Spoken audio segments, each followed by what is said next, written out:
오늘의 말씀은 아모스 7장입니다. 기도가 다림줄입니다. 라는 제목으로 함께 말씀을 나누겠습니다. 이 시대를 잘 나타내는 문구가 있습니다. 그것은 바로 돈이 다림줄이다 라는 문구가 있죠. 돈이 있으면 구김이 없이 살 수 있다. 이런 뜻을 담고 있습니다. 다리미로 구김이 없이 펴주는 것처럼 돈만 있으면 구김 없이 살게 된다는 말입니다. 그러나 오늘 본문은 온갖 꾸겨진 세상의 돈의 힘과 권력과 부정과 부패를 모두 심판하실 하나님의 경고를 아모스의 기도를 통해 진정한 다림줄은 하나님이심을 나타내주고 있습니다. 아모스 7장 1절에서 9절에서는 세 가지 환상이 등장합니다. 메뚜기 환상과 또 불의 환상과 다림줄에 대한 환상을 하나님께서 아모스에게 보여줍니다. 메뚜기 환상을 보고 땅의 모든 풀을 다 먹어버린 환상을 보고서는 아모스는 하나님께 청하는 기도를 합니다.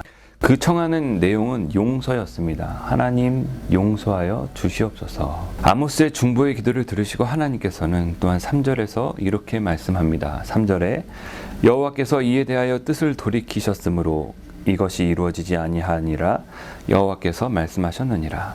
하나님께서는 용서의 중보 기도를 들으시고 심판을 용서해 주시고 그 뜻을 돌이키셨습니다. 두 번째 환상은 불이 바다를 삼키고 육지까지 다 타고 말라버리는 모습을 보여줍니다. 이때에도 아모스는 또 강청합니다. 하나님 심판을 멈추어 주시옵소서.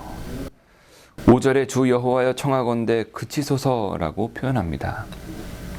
또다시 하나님께서는 그 뜻을 돌이켜 주셨습니다. 6절에 그것이 나와 있습니다. 세 번째 환상은 하나님께서 손에 다림줄을 들고 내 백성 이스라엘을 가운데 두고 다시는 용서하지 않겠다라는 말씀을 합니다. 그래서 이삭의 산당들이 황폐해지고 이스라엘의 성소들이 파괴되고 여로보암이 죽게 될 것이라고 말씀합니다. 세 번째 환상에 대하여서는 하나님께 기도하는 것이 아니라 북이스라엘 왕국에게 말씀을 전하는 아모스의 모습을 보게 됩니다. 하나님의 심판의 메시지를 들으라는 경고의 메시지를 선포하게 됩니다.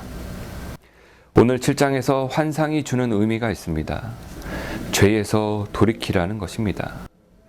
말씀을 어기며 사람이 사람을 압제하며 고통을 주며 살지 말고 하나님이 정해주신 규칙을 따라 하나님이 정해주신 법에 따라 살라는 것이었습니다. 하지만 하나님을 섬기는 모습과는 달리 불의한 삶을 살아간 자들이 있는 이 북이스라엘을 하나님은 심판하시겠다고 하셨습니다. 하지만 그때에 아모스의 중보의 기도가 하나님께 응답이 되었습니다. 이것이 중요한 것입니다. 기도가 사망에서 생명으로 인도해 주는 것입니다. 심판에서 구원으로 인도하시는 하나님은 기도의 소리를 들으십니다. 그리고 하나님께 드렸던 기도의 소리도 중요하지만 하나님의 심판의 메시지를 결국 선포하는 아모스를 보면서 오늘날에 우리를 향한 하나님의 구원의 메시지를 다른 사람들에게도 전해야 하는 사명이 있음을 깨닫게 됩니다. 고통에 신음하며 살아가고 있는 사람들을 향해 기도의 천사가 되어서 구겨진 인생을 우리 하나님이 펴주시기를 바라며 기도하는 우리의 기도가 오늘도 하나님께 상달이 되기를 소망합니다. 결국은 하나님의 심판을 생명으로 뜻을 돌이킬 수 있는 기도가 다림줄인 것입니다.